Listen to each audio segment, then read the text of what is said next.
All right. I'm trying to get. Haven't done this in so long. Let me get everything adjusted here.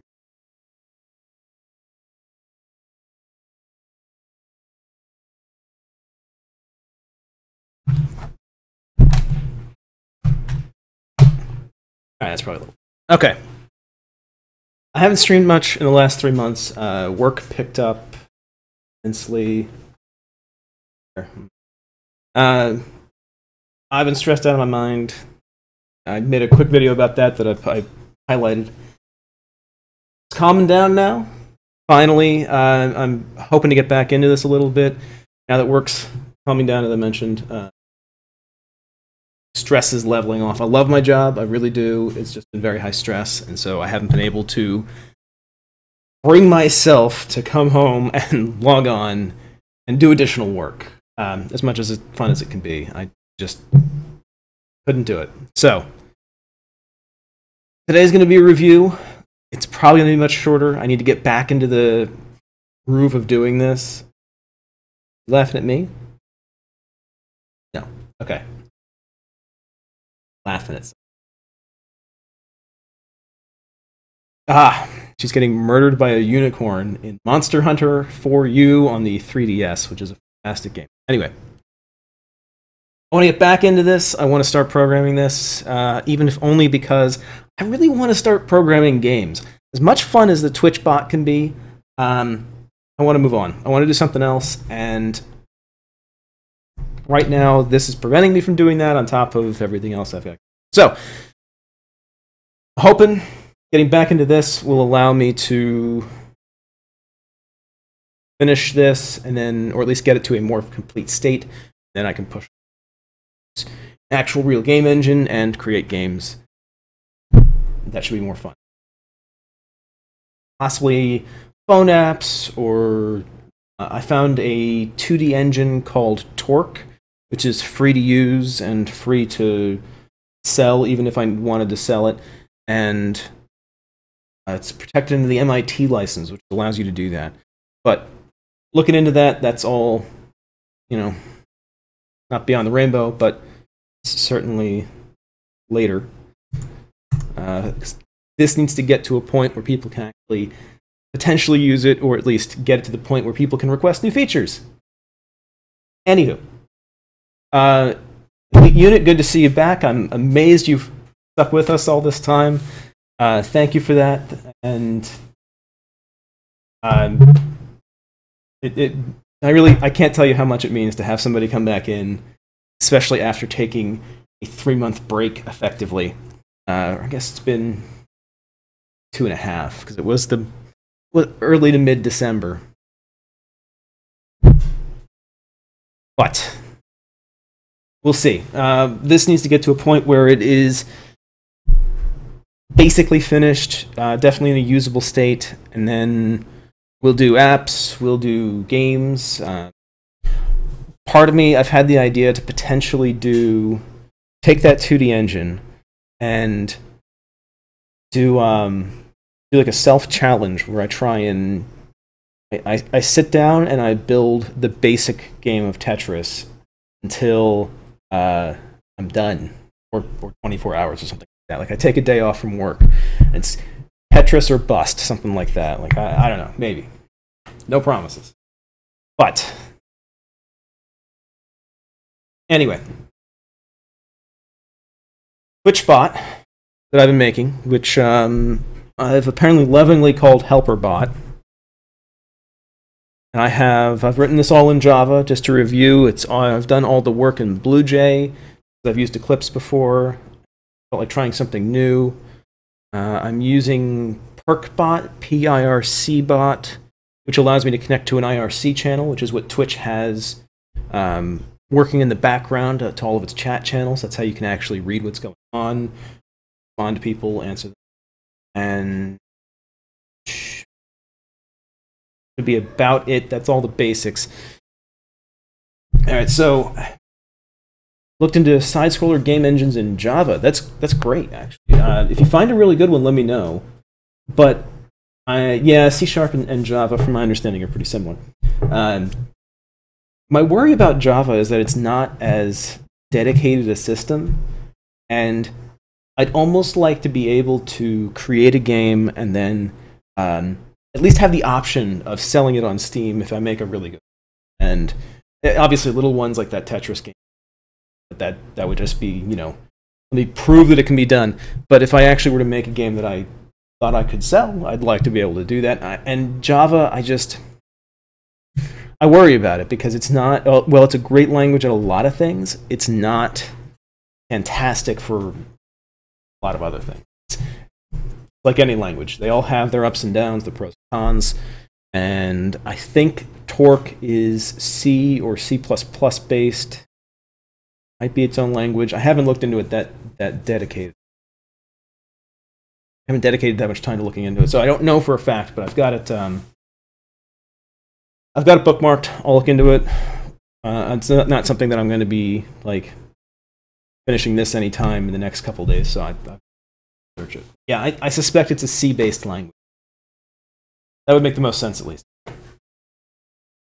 Problem is there's so many languages, but a lot of them are very use dependent. Like, I do almost all of my work in Cold Fusion, which is a web-based language like PHP and .NET. But that's really boring to watch, and because there's only so many things you can do with it. And same with like another good one, Perl, for example. You can do a lot of things with it, but at the same time, it's only really good at a couple of different things. And so, like, if I had somebody that came in and like, I don't even know how to exactly say it, but say someone came in and said, "I challenge you to do this," and if it sounded like a fun challenge, I would probably do it. But as it stands, I kind of want to get into programming games, and so to me, the Torque 2D engine, not mistaken on the name, sounds like the best outlet for that and the best foundation. So maybe I'm wrong. Maybe there's a better one. I have looked into a couple at this point, but that was all back in the last year. Yeah, it's March already. Holy crap! All right, it's been 2.5 months. Yeah, since I've this. It's a program. Oh man, I was on about a month ago. But yeah, I was learning about SQL and JavaScript injections the other day in college. It's pretty fun. That is really cool. We deal with that a little bit at work. Not extensively, because a lot of the languages, like Cold Fusion and PHP, can have some built-in things to help defend against that. So it automatically can detect if they've got like drop tables or trying to pass single quotes to try and end a string or something like that. So a lot of them have built-in levels of protection, but of course it's good to know what they're doing in the background. So it's a good thing to learn. JavaScript can do some horrible, horrible things to a computer. Same with Flash. Thankfully, it's not as bad if you're running Chrome and Firefox, but at the same time, the web's an unmitigated nightmare in a lot of regards. All right, deep breath. So, as I mentioned, but as I would like to state again, this is mostly review. I want to go through what code I have here, kind of figure out where I was. I know I left myself some notes, which is great. It's that'll help me get started back into this, and hopefully help me in the long run. But of course, today I just kind of want to keep it simple and keep this relatively short and quick, just so I can do some other things tonight. All right, so let me just skim through this real quick. Yeah.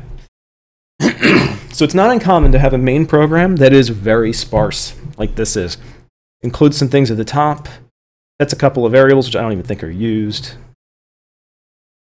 Yeah, no, those are old. Has its basic constructor. Any Java class needs a constructor. These are both irrelevant, I think, at this point. So it declares a new bot, which it picks up.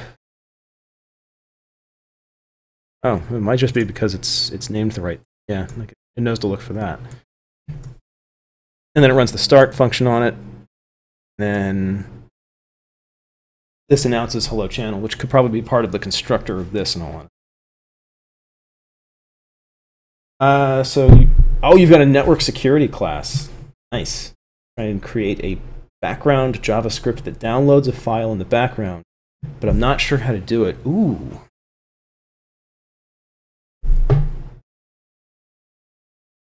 I mean, I know you can use... Are you allowed to use Ajax? Is that how they do that? Because JavaScript can fire off a function that downloads a page in the background. It's called Ajax. It's something like asynchronous Java and XML. I think it's something like that. It's AJAX.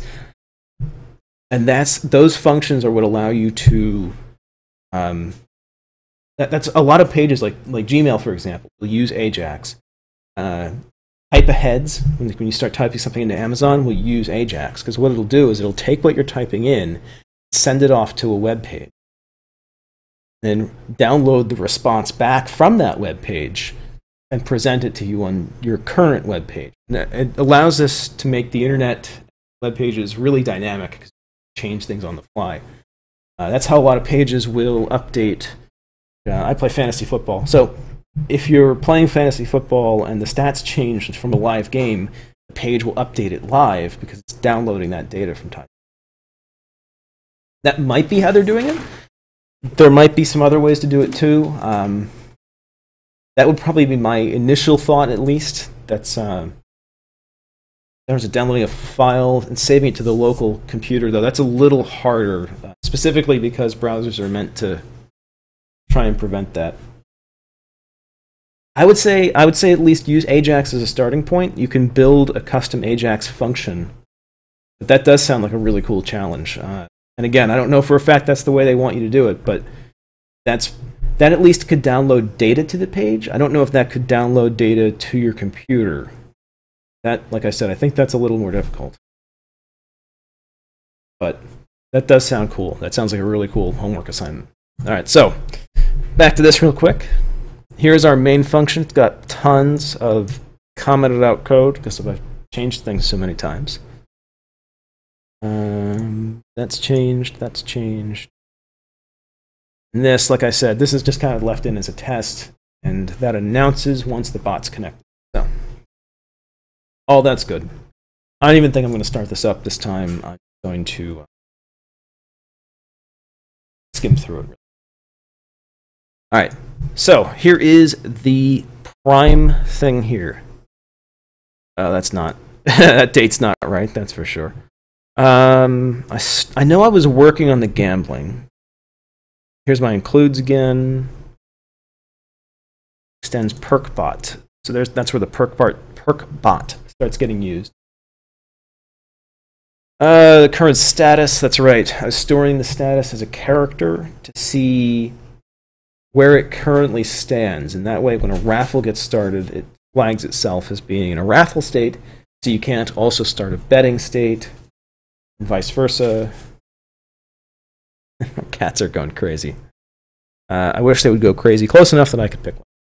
But, alright. Ticket total, ticket cost. I could probably simplify some of this. Maybe I could actually make a bot gambling class, and so you declare gambling session, and that instances a variable, which then that might be. Let's make a note of that. Think about that a little further. Create classes to handle bets/gambling. Flag it, update. Today 3. Let's do 15.3.2. Most to least significant. All right. And string is all. This is still important. All right. That's kind of my thought. That way you. Hey, Game Fox, good to see you again. If you declare a class that's a gambling session or a bet session, it can all be encapsulated in its little thing, and you can pass it and pull stuff from it. That might be the better option there. Instead of trying to build it into the actual bot, it's built into the class. The bot just can call functions on it. Basic constructor.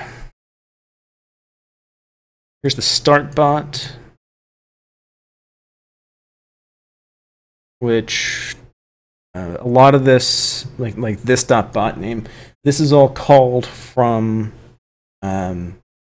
variables are all set from a file. Not mistaken. So bot name, bot pass, bot channel. These are all set in a text file, which is in the same directory as this. Allows you to actually do everything. That's right. That's how I did that. Have timers scheduled that fire every X milliseconds. In this case, this is every 7 seconds. This is every starts at 6 seconds. Okay, let's go through this again real quick. This starts at 7 seconds, then runs every milliseconds. This starts at 6 seconds, and then runs every 60 seconds, every minute. That makes sense. Has been a while. All right, and this should pull user list in terms of who's in the channel. I think I have to look at this. No. That's right. There's an event that fires. Okay, we'll get to that. This goes through the list of everybody that it currently detects as active, and then it increments all their points appropriately. Viewer save state goes at 10 minutes, and then it goes every hour? No, I'm sorry. Every 10, it starts at 10 seconds, and it goes every 600, every 10 minutes it backs it up. Okay. All makes sense. These are all just the scheduled tasks. They're the automated sections of the code that run every X amount of time, X seconds, in order to save users or increment points or whatever it needs to do. Okay. Let's actually skip to settings. That's right, there's the settings.txt file. I don't think I had converted yet. No. Okay. I think I initialized, the viewers, I think, are using JSON. That's right, I used JSON to create the users. And this is what actually assigns them all into a nice array. Is it an array? It's a list. The list of users. And I hadn't converted my settings to JSON yet, which is something that I think I wanted to do and just hadn't gotten to yet. So I need to do that. So let's add some more notes.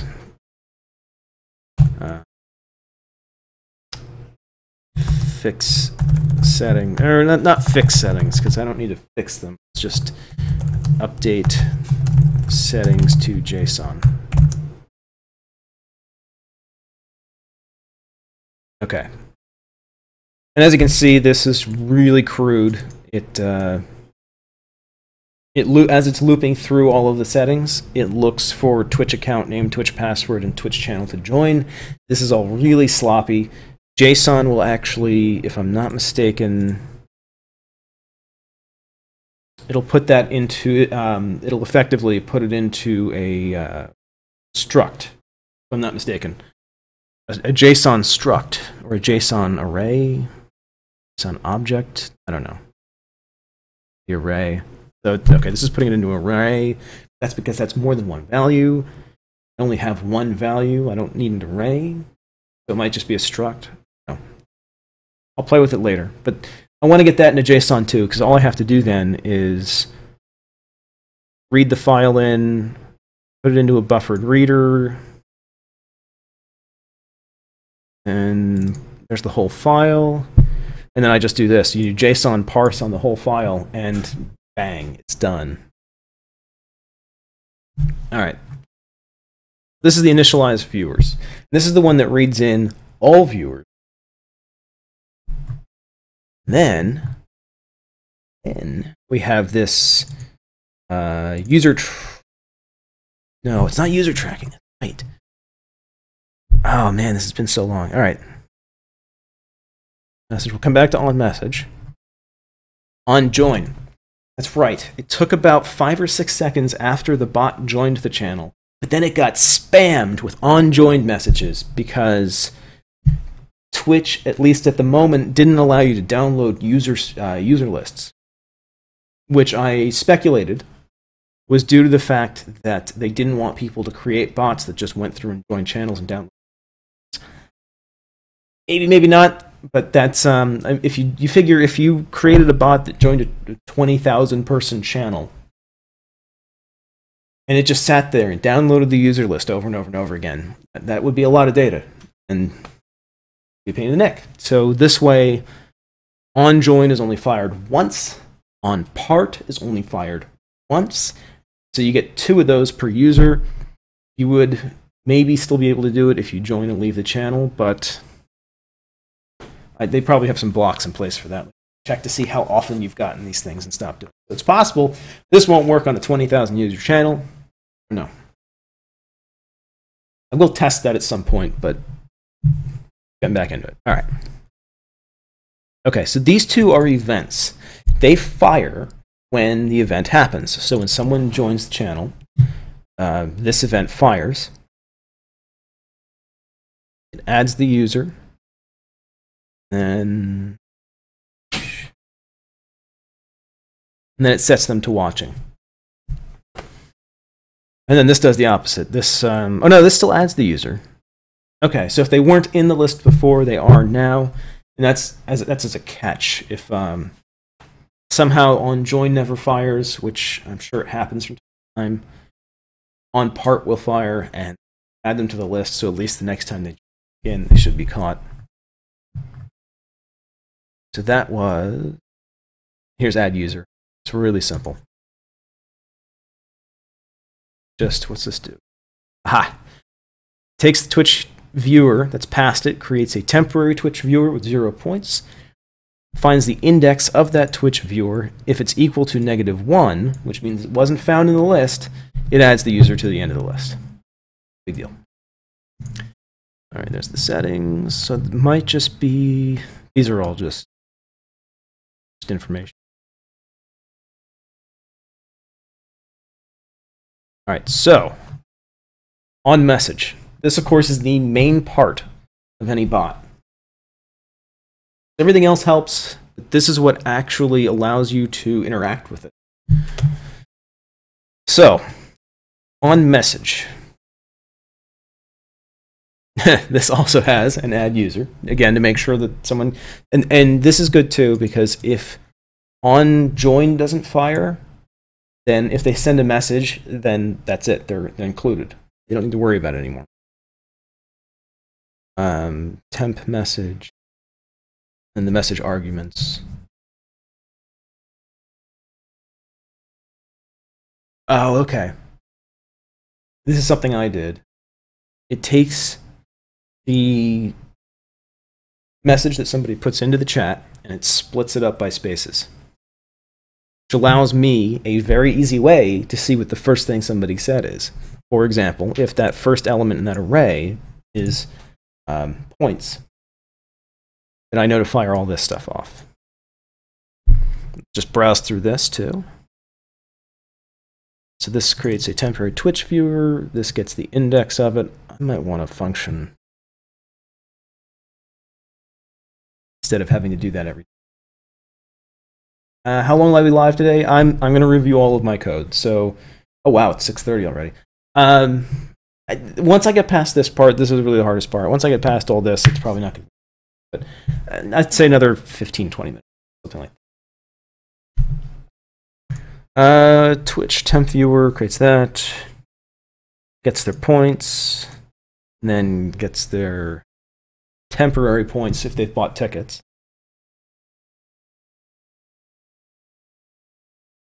Temp, what are those?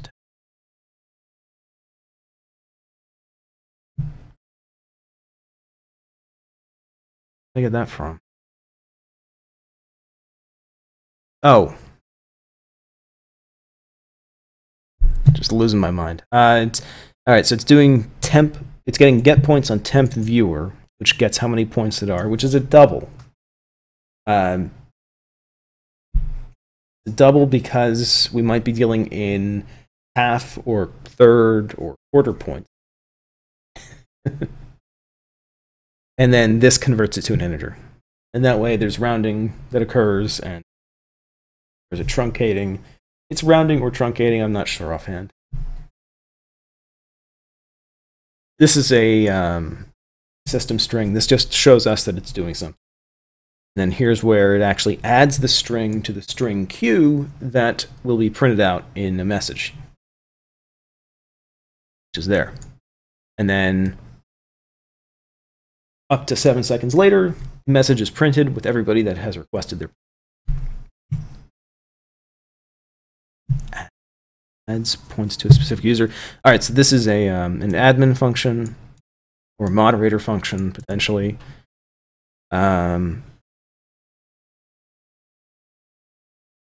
Which I might not have this blocked from anybody. Anybody might be able to add points. Add points to all users or all current watching users. Or add points to a user.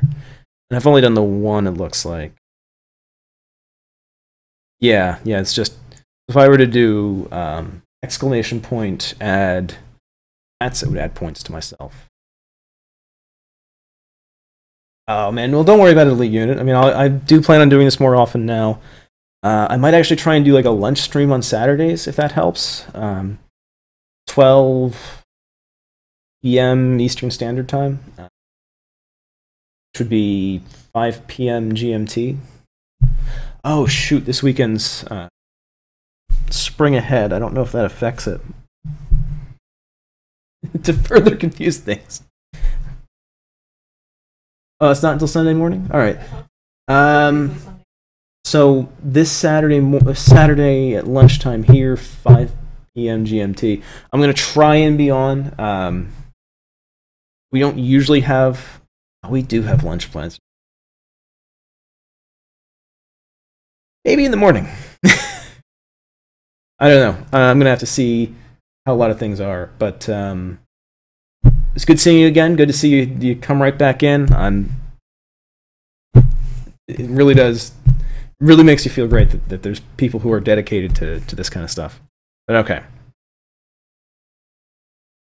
All right. So we did points and add needs to be locked down. That's only the channel owner probably. All right. So here's Gamble. Let me just do that. Let me just do that. Okay, so Gamble is what changes the bot status.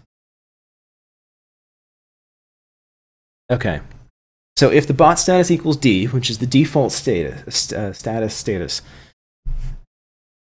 then, and you've given it the proper amount of arguments, it prints out Gamble open. It sets the bot status to G, which is the gambling status. And then it takes the ticket cost and the total number of tickets to buy. Doesn't actually do anything else right now.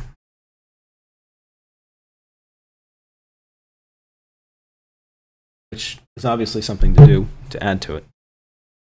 Similar thing for raffle. If the channel owner types in raffle, and it is currently of a status D, raffle opens with the total number, with ticket cost and total number of tickets as an option. It sets it to status R. And if they type it in again, mentioned for this one, but it's the same thing. If the owner types it in again, it changes it from R back to D, back to default, and end. Here's the user function for gambling. Here's the user function for raffling. Okay, so if the bot status equals R, there's the appropriate number of arguments, and they typed in raffle, then the system prints out raffle joined so I can watch it, and then the number of tickets that they requested, as long as that is less than or equal to the number of tickets and greater than 0, it gets the user, and then it buys tickets. Okay. And then here's close, which just, of course, it turns off the bot. It saves everybody's viewer states, closes it out.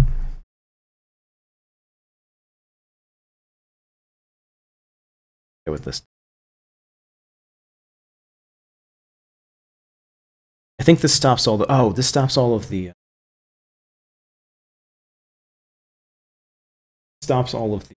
threads. And no, that's what this does. Okay, I think this is.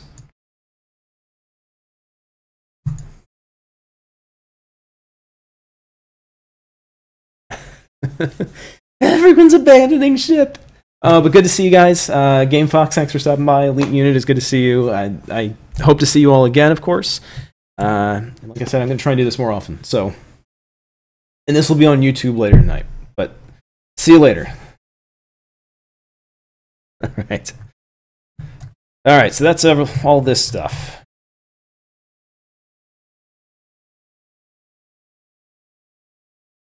Of course, this is all grayed out because I have. All right. So the messenger. Let's go through this quick. Here's the constructor. This is the helper bot that it's linked to. Oh my, nested a couple times. So this gets the queue from the bot.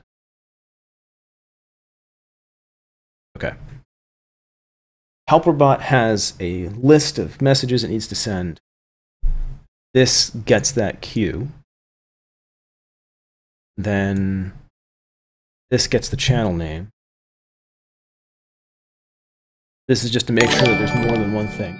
Hey, X Darko Man. Thank you for following. I appreciate that. I don't know why the sound didn't play. I'd have the sound turned down. Let's adjust that a little bit, but thank you for following. Okay, so this gets the queue of strings that need to be printed out, like people who have requested points or have joined the gambling or whatever it is they need to, whatever the bot has to announce, this gets that list. This gets the channel name. And as long as the queue size is greater than 0, in other words, there's more than one message to send, more than or equal to one message to send. This gets the top, pops the top value off of that vector. This is a check I put in place. Anytime I put a points value in, because somebody requested their points, I put $! at the beginning. And so this is looking for that. Because if it's got that, it strips that out. Is what this substring does. And it does points dash username. However, if the queue size is still greater than 0, there's more than one person that requested points, this gets the next element. Oh my. Monitor break. Go. That go. I think my second monitor is breaking, about 10 years old, and I just haven't gotten a new one. Blacks out and ruins everything. But anyway, this gets the next element while the size is still greater than 0, and it still has # in it. And index is less than or equal to 5, so it's going to cap out at 5. And it will pop them off and add them to the string, and then it sends it out. All right, so I had a question from Jared314. Is this source somewhere like GitHub? Not at the moment. I don't have it to a point where I'm really ready to present it or let people use it, because it doesn't have the functionality I want in it. I really want it to be able to handle raffles and gambling and be able to prove that those are functioning. I think once I hit that point, then I'm going to start publishing it on, GitHub or publishing it on GitHub or SourceForge or something along those lines, and I'll have the links in my profile. But I wanted to wait until it's actually approaching functionality completion, I guess, and where I'm getting to the point where I'm doing things that are optional. Like I really still want it to do an interface. Ready yet. So, but I will have it published before I do that, and I think I'm getting close. It's I had to take a long break from this, and so this is really just a review of all this, and I'm hoping that I can get back on track with all this, get it done within the month, possibly, and then start working on the optional stuff like the user interface, maybe move all the users into SQL, something like that. Oh, interested in looking through the whole source. It's not a bad idea. It really. I will make a note to myself. I'm gonna sign up for GitHub before I stream again. I'll start hosting the code on there, and I'll update it so that way we can. If people want to reference it, like yourself, if you want to reference it and look at what I'm doing, I will. I'll have it posted there, and I'll make sure that every time I finish it at the end of the stream, I upload it as part of end of stream tasks that I do, like upload the video to YouTube. So I'll do that. I'll get the link in, and I'll try and get a little more organized about that. I'm sorry that's not available yet. That's totally my fault. But yeah, I will do that. If not tonight, then before I stream again, hopefully on Saturday. All right, so that's the bot messenger. That's real easy. Let's go. This goes to bot user tracking. Temp bot. Okay, so this is the thread that just comes through and ups everybody's points value by 1 minute, it looks like. If I'm remembering correctly. And, a question. This is, Jen asks if this is Java. It is Java. I'm using BlueJ up here as the IDE. Could have used Eclipse, but I've used Eclipse in the past and wanted to try something new when I was relearning Java. So, yeah, it's Java in BlueJ, and I'm using PerkBot as the main connection to the IRC channels that Twitch uses. All right, so that's really easy. This is probably all deletable, but just do Twitch viewer because this is just storing points and things. Here's the constructor. Defaults everything to the values passed. We should probably default. Probably do another one that has like a default where you don't need to pass it all these things. I haven't done that yet. Get name, get whether or not they're watching, get their points values, get how many tickets they've purchased, set watching, add points, subtract points, which I guess theoretically is adding a negative.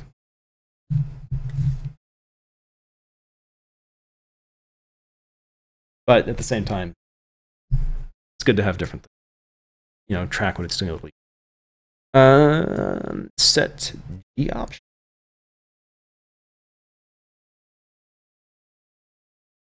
Gambling. Set gambling option. This is why you comment your code. Because when you come back to it 2.5 months later and you look at it and go, what the hell is G option? I think it's gambling option. Get gambling option. Here's buy tickets. Neither of those are done, of course. Buy tickets, integer num tickets, integer ticket cost. Oof, all right. If viewer tickets is greater than the number of tickets times the ticket cost, prints that out. These are all just tracking. And this actually changes their viewer tickets, viewer points, and viewer. Why did I name it?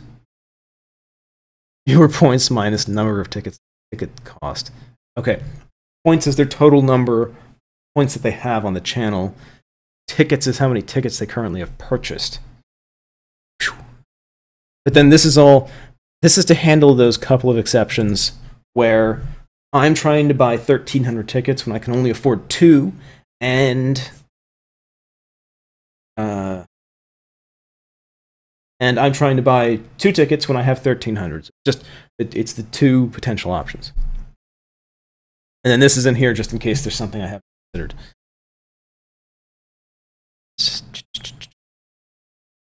And this is the special function. In order to make a list use the index of, you need to create an equals function. What this is here. It's a type Boolean that returns true or false based on whatever conditions you want. But you have to have that function in place, and you have to be able to take an object. In this case, I need the object equal to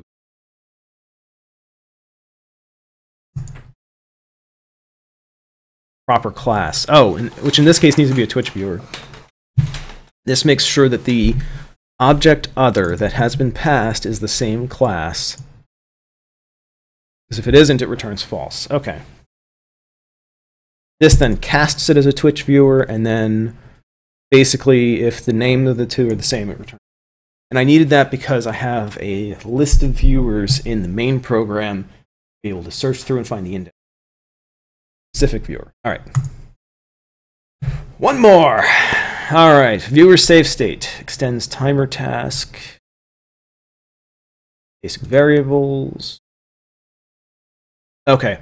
This takes vector of the current user list, clones it. And I did that because I didn't want to get into a race condition where the main program or the other thread is trying to add people to the vector here while this vector over here is trying to read from it. You might end up out of sync. So it's better to just take whatever it is right now, clone it, and then work off the clone, because then that way this one over here can go do whatever it needs to, and you've got this safe read-only copy, basically. You can do whatever you need to. And then here's the run function, which this is just backing it up.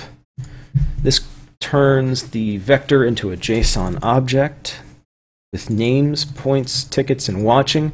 It saves the points and the tickets separately because if the bot crashes mid-gamble, you need to be able to start it back up without losing as little as possible. Backup list, is that? Yeah, the backup list is the clone. This clears it. This then dumps it to the file. Short, simple. Okay. All right. I'm much more confident about what I've done so far. Some of the things I'm thinking of doing. I've been putting the gambling and the raffling in here, like actually in the main bot. I think I might be better served. I'm not positive, but I think I might be better served creating a separate class for the 2 of them, or making like an event class. Ooh, that would be a terrible name. Because event is a reserved word, if I'm not mistaken. But creating a class that handles the different events or things you might do on stream, that allows it to track the users that are on it and track how many tickets they've bought, and then the winner. Maybe I'm overthinking this. It might just be better just to do it.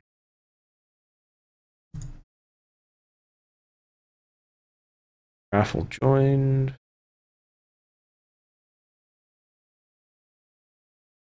Because the benefit of doing it here is that it backs that up too.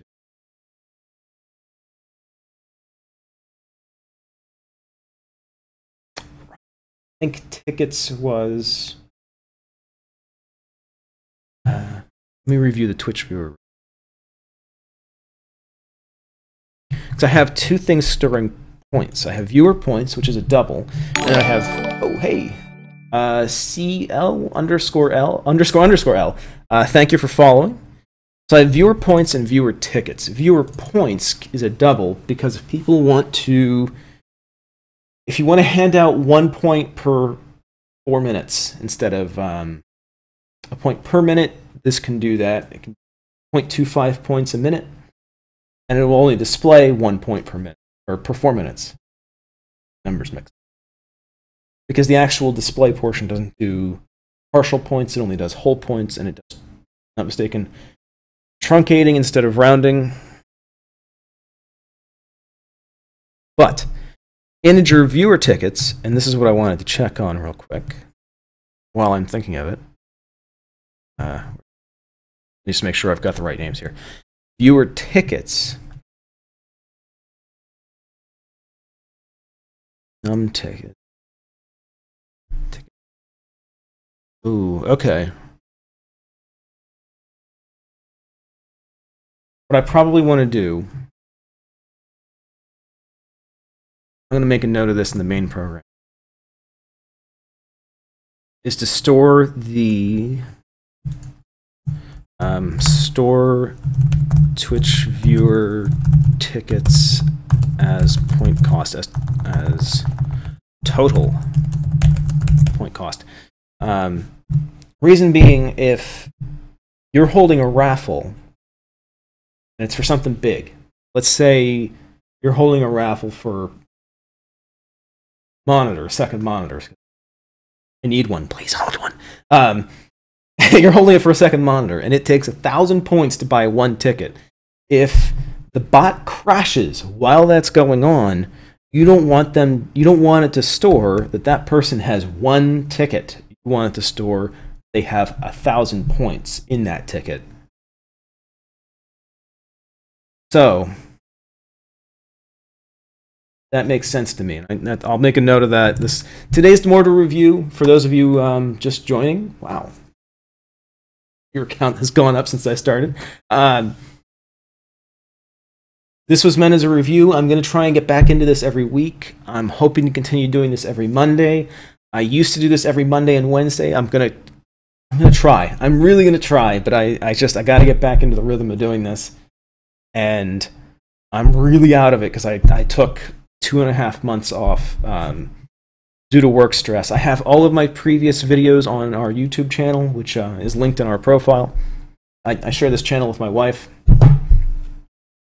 I'm going to upload this video too, to those of you just joining, in case you missed anything or you want to review it. And I'm also going to blanked on it, GitHub. I'm going to get all this code on GitHub so you can follow along if you want to, and if not, that's fine. I'm going to have to make sure the profile says, don't use this yet, it's not ready. I'm going to have to blank out my code, my settings file, but that's fine. You'll be able to follow along and look at it. And stacking, thank you for joining. Thank you for coming in the channel. I didn't realize BlueJ was still around. I haven't seen it since my first year of college. I didn't know it existed at all. I used Eclipse throughout college, so I wanted to use something else. And I like it. It's not bad. I don't even remember how much I liked Eclipse. I remember there were a lot of problems with it at the time. But I haven't used Java really since college, which not sure about you, but for me, I am approaching my 10-year anniversary of graduating. So, yeah, things have changed.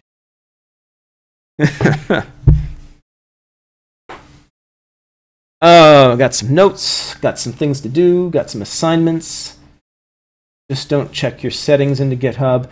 No, I'll put the settings file there, and I'll blank out that field. And then what I'll do is I won't need to upload that file every time. Maybe? I don't know. I'm going to take a look at it. Have I tried IntelliJ? I think I looked at it in a while, though. I might look into it again. I think I'm going to complete this project in BlueJ, though. It's not the best, necessarily, but I mean, I used to have to compile it all on the command line, so this is nice. In all honesty. 2000 year was my first year of college. Okay, so you're not that far You're not that much younger than I am, but getting old sucks. Ugh, man. I'm not even that old. But, yeah. Okay. No, I'm repeating myself a lot, but I'm doing it because it helps keep my mind straight on all this. I'm going to get going in a few minutes here. You would love IntelliJ. Okay, I'll look into it. I don't know if I want to, like I said, I don't know if I want to swap at the moment.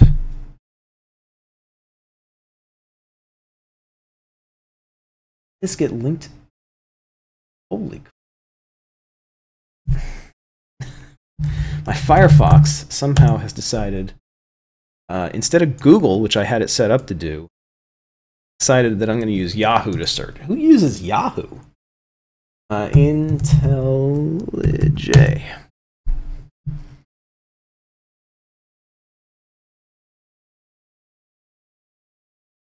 Just take a quick look on this. Okay. Oh, yeah. I think I did try this out. I had a Mac for a while, and I think I was kind of playing around with this on there.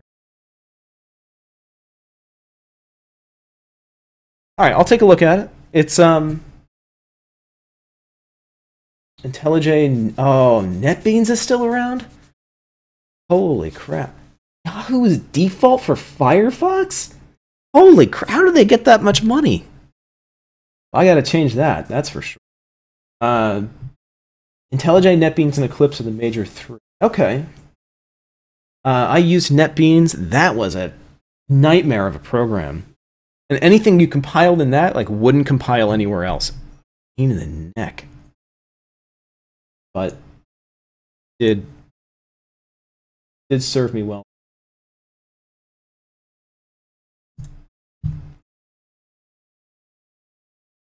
Yeah, I specifically use Firefox for streaming, and I haven't streamed in 2.5, 3 months, so I didn't know that this changed. So now I have to look through my options and change it back to Google, because I don't want to use Yahoo.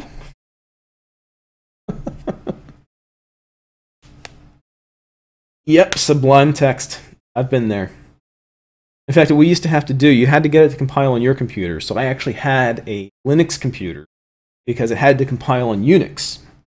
So that had the fewest amount of errors instead of compiling on Windows and then moving it to Unix, especially with C. We also did work in. I did my first, I was in a 5-year program because there were co-ops. So I had, my first 2 years were in C++, and then my 3rd year, they're like, you can use any language you want. And I went, that's great. And then they went, but we recommend you use Java because we're going to be doing things like strings, and it's a lot easier in Java. And so now I had to, within like a week and a half, I had to convert all of my knowledge from C and C++ over to Java. So I almost failed that class in the process because I thought I knew everything and waited until the last minute for my projects. And so that was interesting.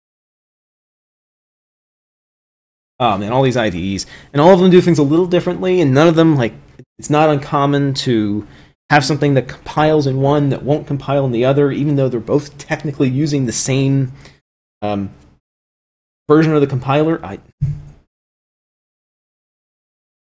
don't know. Like I said, most of these are all basic text programs anyway. I mean, I've done this in Sublime, I've done this in Notepad. So as long as you can get the text and it's coloring it, that's what really helps, for me at least, then everything else is just like perks. And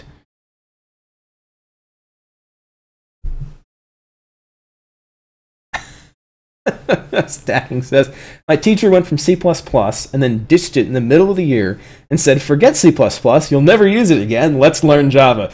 Yeah, that's probably true. Oh yeah, Emacs and Vim are like, they're basically like Notepad, but they're like they were made for Unix, if I'm. But oh man, Those are, at the same time, so powerful, but so confusing. I really think I did, once I got rid of NetBeans, because I realized in that and anything else, I think I moved over to Notepad for a very long time, and then finally started using Eclipse. And that was what I stuck with for a very long time.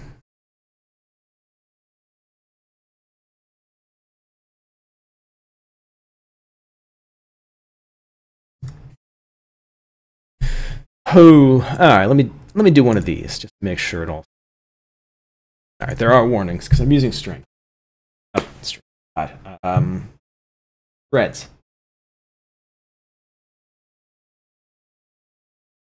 And a thread in real life is a type of string. Whee! Okay, so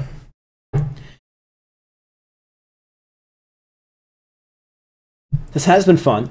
I did forget how much fun this can be. I do look forward to completing this. I look forward to moving on and programming games. And I will. What time is it now? It is 7. That's actually perfect. This took me an hour to do. That's good. I'd like to thank you all for stopping by today. Thank you for conversing with me, even if it's just a little bit. If you didn't stay, that's fine too. I appreciate everybody stopping by.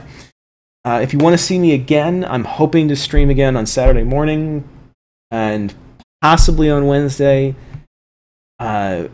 We've got a heater getting installed, one of the joys of home ownership. So I don't know if I'll be able to. They might still even be here at 6. I'm not positive. So probably not this Wednesday. I'm hoping to start picking up Wednesdays again. What I used to do, and I'll probably try and get back to, is Mondays and Wednesdays, 6 to 7 p.m. Eastern Standard Time. I think I'm going to try and fit a free lunch on Saturday mornings for people who can pry themselves out of bed, myself included, and try and do something like that. That's going to be a little more flexible in terms of, I woke up in time and I got dressed, happened to fall into my clothes. Guess I'll stream. But that's the iffy one out of all of them. I adjust my hair endlessly. It's taking you this long to get heat. No, we have a heater. It is 20 plus years old. So we're getting a new one. And it will be glorious because this one feels 20 some years old. But yeah, this has been an insane winter. To those of you not in the northeast of the United States, it has been an insane winter. Month, really. We had a pretty mild winter until the beginning of February 2015, and then everything went off the rails. I'm getting sidetracked. I'm going to end this stream in a few minutes, and then I'm going to upload the video to YouTube. If you missed any part of it and you want to rewatch it, or if you want to watch how I got to where this part is now, I've done all of the work on this spot on stream. It's all saved with possible exception of one session. I think I might have lost one in somewhere. But yeah, that's available. There, I'm going to get the code on GitHub. I'm going to see what it takes to do that and to hopefully automate it as much as possible. Daffodil678 asks, where are we on the East Coast? We're near Philadelphia. So we're not in the insane levels of snow of Boston, but we have gotten snow every weekend for the last 3 or 4 weekends, I think, something like that. Ice on the ground nonstop. And really cold. Also, that's cute because one of my cats is named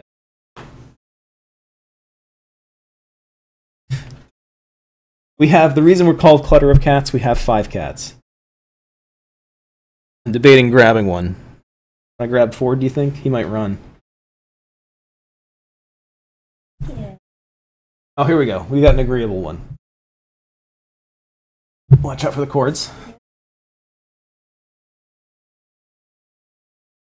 There we go. There's my wife. Her name is Signa and Orchid. Oh, hi. You're not? You like no? This? Okay. She's not too fond. None of our cats are particularly fond of me.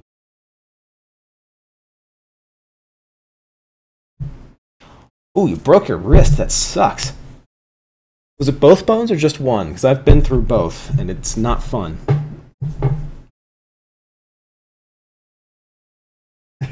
Just chat about the weather for a few minutes, I guess. And then I'll get going. But yeah, it's funny because I really do remember the winter was fine, and then all of a sudden, temperature dropped. For those of us in the States, below 32, below freezing, below zero. It's been frequently hovering around 20 degrees Fahrenheit, which is cold, very cold. You know what that is in Celsius? It's like -5. But it's been, it's been 20 degrees for 2 weeks in a row. Today it finally started warming up. -6.5. I apologize to our Celsius viewers out there. It's -6.5 is 20 degrees Fahrenheit. But yeah, it's been brutal. Just on the pinky side, I forgot. Yeah, but it's. I know there's two bones here. I can display this without rocking a baby there. Yeah, so you broke this one. Yeah, that's rough. That sucks. So enjoy that. I get to, after doing that, I get to watch my arms flail around like crazy. Oh, man. All right. I'm going to go get dinner. Thank you, everybody, for watching. I do hope to see you again. Like I said, I will be here next Monday at the absolute latest, assuming that nothing really bizarre comes up. Oh, man, -10. Ugh. -10 Fahrenheit just sounds like I'm not even going to work. I'm just going to stay home.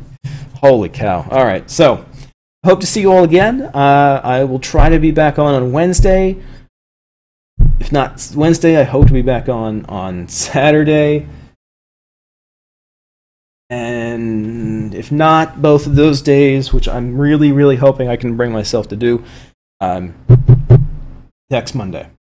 Next Monday, 6 p.m.